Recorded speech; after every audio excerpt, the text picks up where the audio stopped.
Diversos povos indígenas correm o risco de perder o direito às suas terras e, infelizmente, poucas pessoas estão falando sobre isso. A Câmara dos Deputados aprovou anteontem o novo marco temporal das terras indígenas, que faz com que só sejam consideradas terras indígenas as terras que estavam povoadas ou em disputas pelos indígenas no ano da promulgação da Constituição. Ou seja, todas as terras disputadas ou ocupadas por povos indígenas em 1988, no ano em que a Constituição entrou em vigor. A gente tem evidência de que há 15 mil anos atrás já existiam seres humanos no Brasil. E desde então, esses seres humanos formaram sociedades, que é o que a gente conhece como sociedades indígenas, e ocuparam terra. Na invasão europeia, muitos desses povos perderam as suas terras, e isso cada vez mais foi se intensificando. O que o marco temporal tenta fazer é ignorar todas essas terras, toda essa história, e só considerar terra indígena o que estava ocupado em 1988. Isso aqui é uma indicação, o livro 1499, Brasil, antes de Cabral, do Reinaldo José Lopes, para vocês entenderem a dimensão do que eram as sociedades indígenas antes dos portugueses chegarem aqui. Obviamente, isso é um absurdo.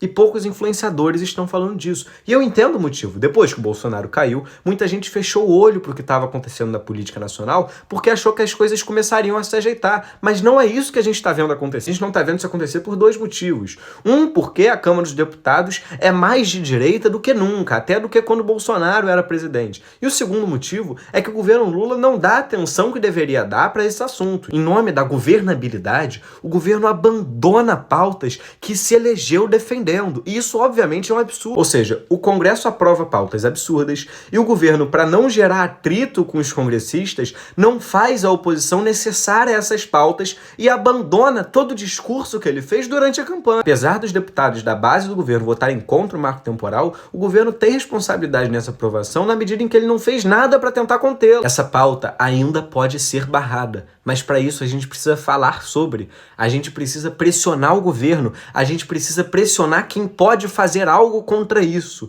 E para isso eu preciso da ajuda de vocês e principalmente de todos os meus amigos influenciadores, que durante o governo Bolsonaro foram muito importantes para barrar pautas extremamente prejudiciais ao nosso país.